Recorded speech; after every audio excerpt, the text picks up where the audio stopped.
कि भारत में प्रवास के किन्हीं 5 कारणों को समझाइए। प्रश्न नंबर 4 है असाइनमेंट का।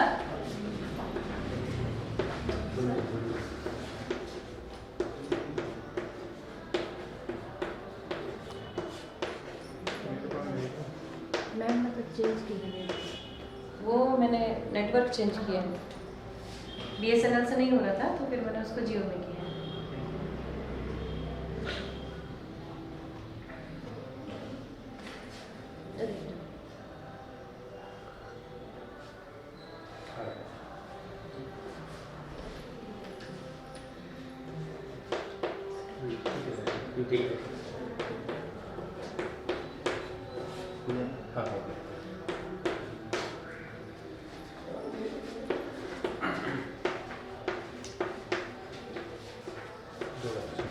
प्रश्न नंबर 4 है और इसमें जो आपको अंक है वो 5 अंक है और इसकी शब्द सीमा दी हुई है 100 से लेकर के 150 शब्द। ठीक है, 100 शब्द यानी कि आप अंदाज लगा सकते हैं कि आप जब लिखते हैं एक लाइन तो उसमें कितने शब्द आते हैं। छोटी कॉपी होगी तो 5 से 7 शब्द, उसी हिसाब से आपको लिखना है।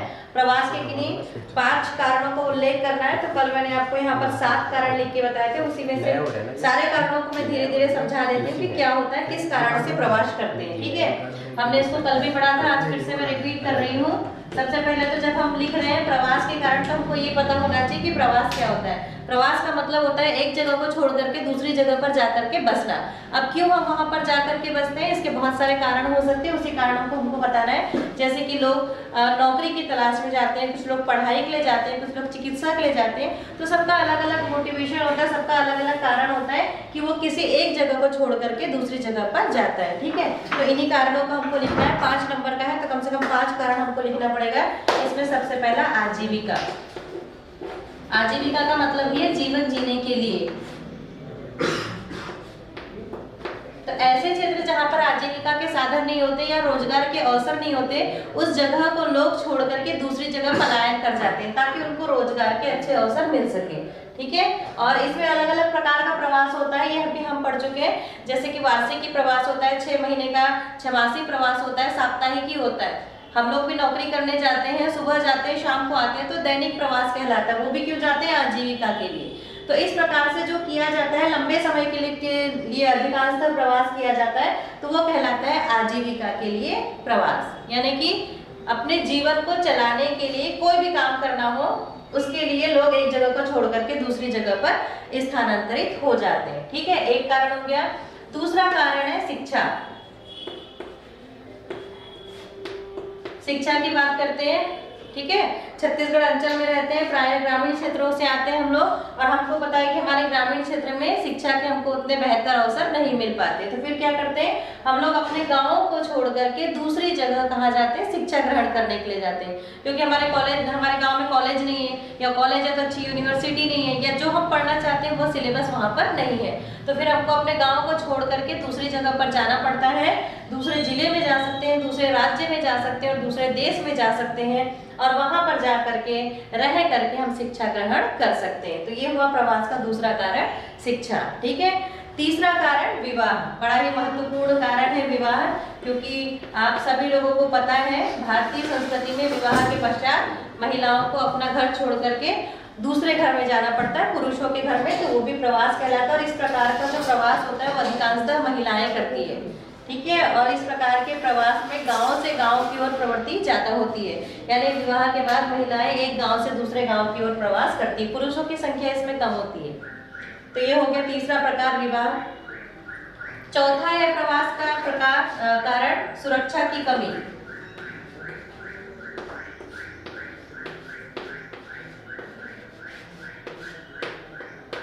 सुरक्षा की कमी के कारण लोग प्रवास करते हैं। जम्मू कश्मीर, जैसे हम सुरक्षा की बात करते हैं हमारे दिमाग में आ जाता है जम्मू कश्मीर। ठीक है, बहुत सारे लोग वहां पर रहते हैं, और आपने देखा है कि आए दिन वहां पर पाकिस्तान से हमले होते रहते हैं। कुछ न कुछ कारण होते हैं कि वहां पर कोई मर जाता है, कभी बमबारी होती है, या विभिन्न प्रकार की घटनाएं होती है। तो वहाँ के लोगों के मन में सुरक्षा की भावना की कमी हो गई कि भाई अब कभी भी क्या हो सकता है, हमको मार दिया जा सकता है, हमारे परिवार को नष्ट कर दिया जा सकता है।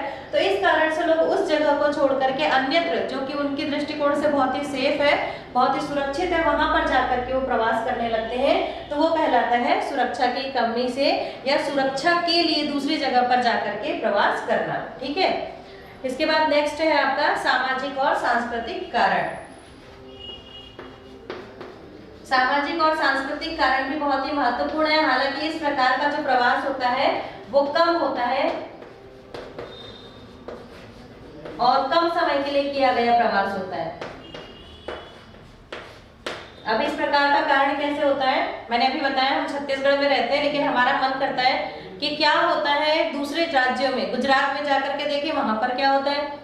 ठीक है, या हम साउथ की तरफ चले जाएं, तमिलनाडु में, केरल, कर्नाटक में, वहां की संस्कृति कैसी है, तो हम वहां पर कुछ समय के लिए प्रवास करेंगे। प्रवास मतलब घूमने के लिए जाएंगे, सप्ताह, 15, 10 दिन अपने समय के हिसाब से, और फिर वहां जाकर के वहां की सामाजिक और सांस्कृतिक गतिविधियों को देखेंगे। अगर हमको अच्छा लगेगा तो हम उनको अपनाएंगे भी, वहां से हम नई चीजें खरीद करके लाते हैं, कुछ नई चीजें देख करके आते हैं। तो इस प्रकार से सामाजिक और सांस्कृतिक कारण भी है प्रवास के लिए। ये अल्पकाल के लिए होता है, कुछ समय के लिए होता है कि वहां की संस्कृति से हम लोग प्रभावित होते हैं और वहां पर जाते हैं और उस जगह को देख करके आते हैं। ठीक है, अल्पकालिक प्रवास में है ये। इसके बाद नेक्स्ट है भौतिक कारण। यहाँ पर लिख रहे नेक्स्ट नंबर प्रवास के कारणों में नेक्स्ट है भौतिक कारण। भौतिक कारण का ये मतलब होता है कि प्रकृति हमारे साथ क्या कर रही है। भौतिक, इसमें हमारा कोई हस्तक्षेप नहीं है। ठीक है, किसी गांव में क्या हो गया, भूकंप आ गया, भूकंप आ गया तो सारे लोगों के घर क्या हो गए, नष्ट हो गए। अब क्या करेंगे, मजबूरी में उनको किसी दूसरी जगह पर जाना पड़ेगा, अपना घर बनाना पड़ेगा, या कहना चाहिए बाढ़ आ गई, गांव बह गया, कोई ऐसी विपदा आ गई, प्राकृतिक आपदा। ठीक है, डिसास्टर जिसको हम कहते हैं। तो नेचर डिसास्टर के कारण कभी कभी लोगों को एक जगह को छोड़ करके दूसरी जगह पर जाना पड़ता है, स्थानांतरित होकर के बसना पड़ता है, ये होता है भौतिक कारण। ठीक, इसके बाद नेक्स्ट है आर्थिक कारण। आर्थिक कारण को आजीविका से जोड़ दिया जाता है प्रायः।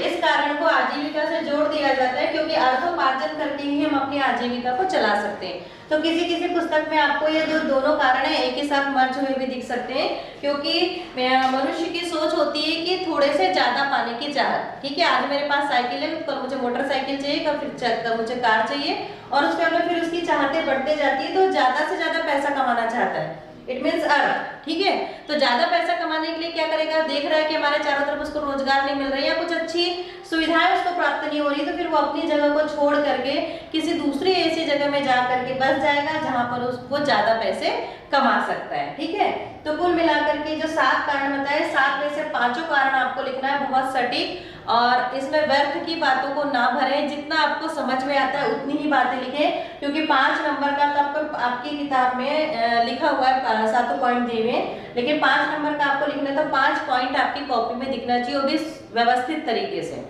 ठीक है ना, बहुत सारा किताब का लिखने से ऐसा नहीं कि 5 में 7 नंबर मिल जाए, 5 में 5 ही मिलेंगे।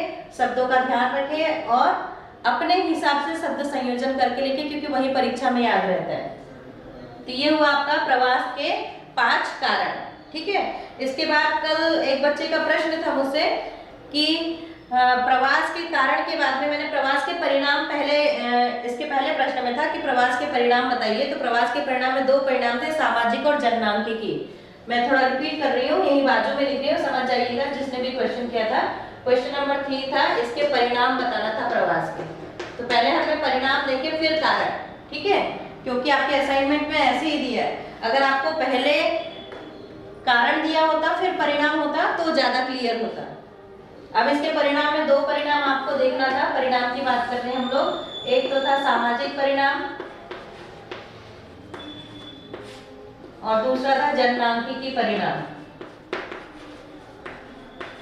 ये दोनों परिणामों पर आपको टिप्पणी लिखना, और 3 नंबर का है ये परिणाम, प्रवास के परिणाम। ठीक है, इस पर आपको लिखना था। तो जब आप कारण समझ गए हैं, आपने इतने सारे कारण देख लिए कि इतने सारे कारणों की वजह से ही लोग प्रवास करते हैं, एक जगह को छोड़ करके दूसरी जगह पर जाते हैं। ठीक है, प्रवास हमने कर लिया, चले गए हम, आजीविका के लिए गए, शिक्षा के लिए गए, किसी भी कारण से हमने दुर्ग को छोड़ा और जाकर के किसी दूसरी जगह में जाकर के हम बस गए। अब वहां पे क्या होगा उसका परिणाम हमको देखना है। ठीक है, तो 2 प्रकार के परिणाम है।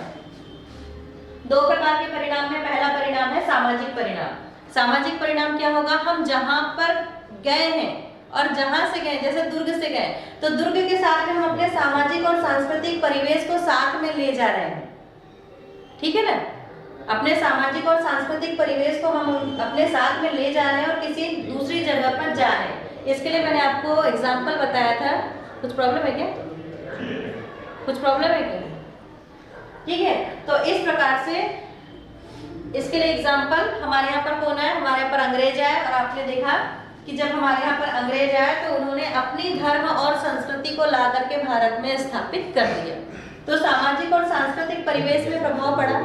पहले हमारा भारत देश सिर्फ एक कहना चाहिए हिंदू राष्ट्र, फिर शक आए, हूण आए, पाषाण आए, कुषाण आए और अलग अलग जाति धर्म के लोग आते चले गए और उनकी संस्कृति भी भारत में सन्निहित होती चली गई।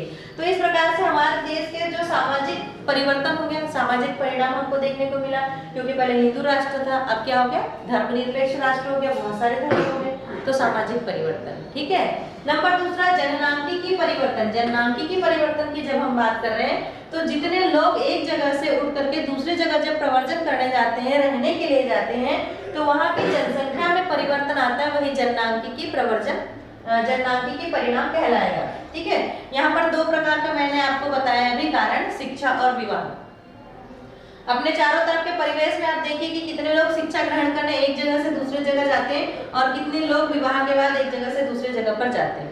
जननांकिकी में इफेक्ट करेगा। कैसे करेगा? शिक्षा ग्रहण करने लड़के, लड़कियां, महिला, पुरुष कोई भी जा सकता है, ठीक है। लेकिन विवाह के बाद जब प्रवर्जन होगा, जब प्रवास होगा, तो सिर्फ महिलाएं ही एक जगह से दूसरी जगह पर जाएंगी। लिंगानुपात को इफेक्ट करेगा ये चीज, ठीक है, क्योंकि जननांकिकी में जब हम पढ़ते हैं तो आपको जन्म दर, मृत्यु दर, लिंगानुपात, ये सारी चीजें उसको इफेक्ट करेगी।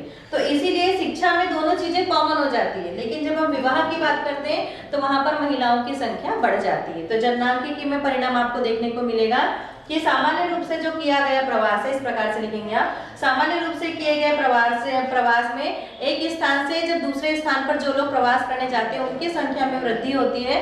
लेकिन किसी एक विशेष कारण से गए, जैसे कि विवाह के बाद में महिलाएं जब है दूसरी जगह पर प्रवास करने के लिए जाते हैं तो वहां पर लिंगानुपात में भी परिवर्तन हमको देखने को मिलता है। और शिक्षा की भी बात करें तो भारतीय संस्कृति में आज भी कहना चाहिए 70% जो है पुरुष शिक्षा के लिए बाहर प्रवास करते हैं, महिलाओं की संख्या कम है। ठीक है, महिलाएं अपने आसपास के क्षेत्र में रह के पढ़ाई करती है, बहुत कम लोग होते हैं जो बाहर जाकर के पढ़ाई करते हैं। तो ऐसी जगह में फिर रेशियो क्या हो जाता है? फिर लिंगानुपात में अंतर मिलता है। वैसे आजीविका की बात करते हैं तो अधिकांशतः पुरुष वर्ग ही बाहर नौकरी करने जाते थे, लेकिन वर्तमान समय की बात करें तो महिला और पुरुष दोनों बाहर जाते हैं काम करने के लिए, तो इसमें उतना ज्यादा इफेक्ट नहीं पड़ेगा, लेकिन फिर भी महिलाओं की संख्या थोड़ी कम है। तो जननांकिकी में दोनों चीज में इसमें प्रभाव पड़ेगा। ठीक है, तो ये हो गया आपका प्रश्न नंबर 4 और प्रश्न नंबर 3। इतना क्लियर हो गया होगा तो आप इसका स्क्रीनशॉट ले लीजिए। इसके बाद में नेक्स्ट प्रश्न नंबर 5 कंटिन्यू करेंगे। ठीक है, और किसी को कोई प्रॉब्लम हो तो मुझे बता दीजिए।